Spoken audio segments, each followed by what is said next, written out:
रऊफ क्लास्ट्रा का कॉलम क्यों साको याद न रहसी। दिसंबर में 2 दफ़ा मुल्तान जाना पड़ा।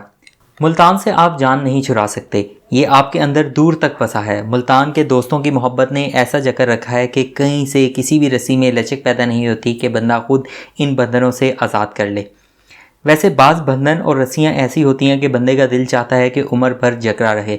मुल्तान वही रस्सी है जिससे बंधा हुआ हूँ। पहले अली शेख की बेटी की शादी का दावतनामा मिला तो उस शहजादी की तरह पहले हंस पड़ा और फिर रो पड़ा जिसने बरसों एक जिन की कैद में रहने वाले एक आदमजाद को देखा था। आदमजाद ने पूछा, हंसी क्यों और रोई क्यों? बोली, मुद्दत बाद किसी आदमजादे को देखा है इसलिए हंस पड़ी। रोई इसलिए कि वो जिन अभी आपको भी आकर खा जाएगा। मैं अभी अली शेख की बेटी की शादी का दावतनामा देखकर हंसा कि चले मुल्तानी दोस्तों से मिल बैठेंगे। वही पुराने यारे गार, जमशेद रिजवानी, ताहिर नदीम, सजाद जहानिया, आज़म अंजम काज़मी, रियाज गुम्मब, फ़याज़ अनवर, शुएब रिजवानी, नासिर शेख से महफिल जम जाएगी।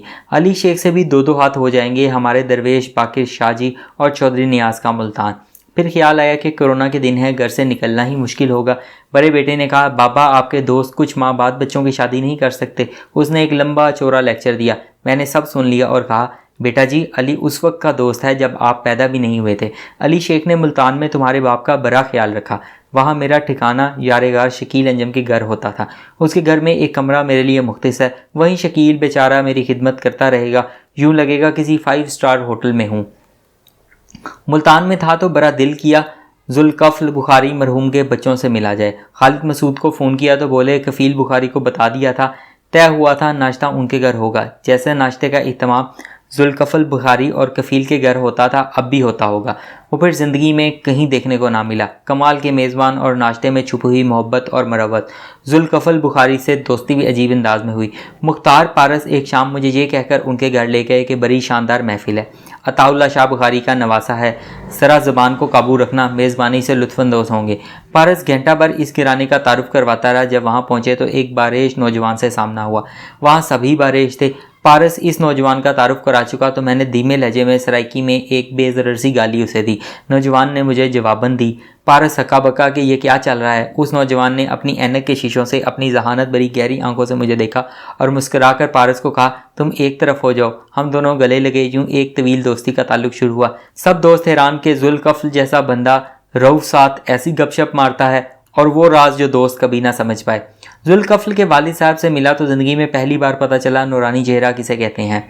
पूरा घराना ही मरवत और मोहब्बत से लिबरेज। जुल्कफल की अचानक मौत पर मुल्तान जाकर ताज़ियत की तो कफ़ील ने उसके बच्चों से मिलाया।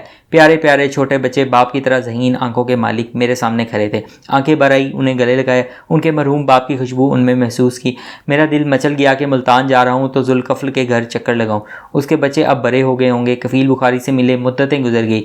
उस घर के दरो दीवार देखे अरसा हुआ जहाँ कभी दोपहरें और शामें गुजरती थी, जहाँ जुल्कफल इन दिनों चुपके से मुझे रात को फ़ोन कर आता था और फिर हर 5 मिनट बाद आकर दूर से हाथ जोड़ता कि अब बंद कर दो वरना घर वाले अगले माह बिल देखकर शक करेंगे कि इनका नमाजी परहेजी बेटा रात गए इतनी लंबे कालें किसको करता है। खालिद मसूद कम ही मुल्तान पाया जाता है। वो मुल्तान का मार्को पोलो है जो हर वक्त पाकिस्तान से बाहर मिलेगा। कभी कभार मुल्तान के दौरे पर आ जाता है। ये तो मसूफ कोरोना के सबब बंदे बैठे हैं। तय हुआ शाकिर हुसैन शाकिर के यहाँ इकट्ठे होते हैं। शाकिर जैसा अदब और अदीब नवाज दोस्त मुल्तान की शान है। यूनिवर्सिटी दौर में उनसे नावल खरीदते उधार पर के अगले माह पैसे देंगे, अगले माह फिर उधार, लेकिन मजाल के उनके माथे पर कभी बल भी पड़ा हो। इस्लामाबाद शिफ्ट हुए तो भी बहुत उधार रहता था। ना उन्होंने कभी मांगा, ना मैंने अदा करने की कोशिश की। हर उधार ही मोहब्बत की कैंची नहीं होता। दिल चाह रहा था कि सराइकी के बड़े शायर रिफत अब्बास से मिला जाए। खालिद मसूद रिफत अब्बास को ढूंढ लाया और फिर एक कैफ़े में बैठकर वो महफिल जमी के बरसों याद रहे। रिफत अब्बास को बताया कि मुझे ज़िंदगी में जो 3 शेर पूरे और ज़ुबानी याद हैं उनमें से 2 उनके हैं और एक ज़फ़र इकबाल साहब का। बल्कि याद आया जब ज़िक्रिया यूनिवर्सिटी में दाखिला हुआ और गेट टुगेदर हुई तो सबको कहा गया कोई लतीफ़ा या शेर सुनाओ, तो मैंने रिफत अब्बास का शेर सुनाया क्योंकि मुझे उस वक्त एक ही शेर ज़ुबानी याद था। इन 30 बरसों में एक और शेर याद हुआ, वो भी रिफत का है। क्यों साको याद न रहसी तेड़े गर्दा रस्ता, डूता सारे जंगल आसन तराएं ता सारे दरिया। रिफत अब्बास एक मलंग और दरवेश इंसान है और अपने नज़रियात में इतना सच्चा और खरा शायर कि आपको हैरत हो कि पाकिस्तान और सराइकी तरक्की में ऐसे सबूत भी पाए जाते हैं।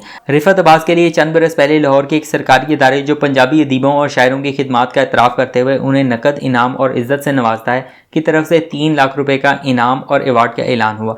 रिफत अब्बास ने वो अवार्ड लेने से इनकार कर दिया। वो खुद को पंजाबी नहीं सराइकी शायर समझता है। सब ने समझाया कि इनाम मिल रहा है तो ले लें, लेकिन ना माने। अब पता चला है कि रिफत अब्बास ने एक सराइकी नावल लिखा है, लौन दी जगीर। मैंने कहा कमाल हो गया, सराइकी शायरी तो अरूज पर है, अब सराइकी नस्ल और नावल निगारी की तरफ तवज्जो की ज़रूरत थी। रिफत ने नावल पेश किया तो दिल मचल गया कि वो एक बाप पढ़ कर सुनाए। उन्होंने एक बाप इस अंदाज में सुनाया कि वहाँ मौजूद सब दोस्त अशश कर उठे। मैंने कहा आप इस नावल को अपनी ज़बान में ऑडियो रिकॉर्ड करवाएं और यूट्यूब पर चढ़ा दें। इसी नावल की जो चस आपकी ज़बान से आ रही है वो पढ़ते वक्त और होगी, फिर जो सराइकी नहीं पढ़ सकते उनके लिए तोहफा होगा और पूरी दुनिया में इस नावल को एंजॉय किया जाएगा। जमशेद रिजवानी ने फ़ौरन कहा वो इस प्रोजेक्ट के लिए हाजिर है। रिफत सही तैयार हो गए। खालिद मसूद हो और महफिल बोर हो ये मुमकिन ही नहीं। वो हर किस्मी गुफ्तगू कर सकता है और ऐसी कि हर बात में लाजवाब कर दे। रिफत के नावल का बाप सुनने के बाद उनकी मशहूर ज़माना पंजाबी शायरी का दौर चला। वापस चलने लगे तो मुझे कहा हज़रत साहब, रिफत अब्बास का दूसरा शेर जो आपने 30 साल की मेहनत और रियाजत के बाद ज़बानी याद किया है वो भी ज़रा सुनाते जाएँ। असां तां पहले डीना दे रिफत जीवें हासे हासे कुंज एक ओसो हिंडरा बंदे नाल असाडे रुलिया।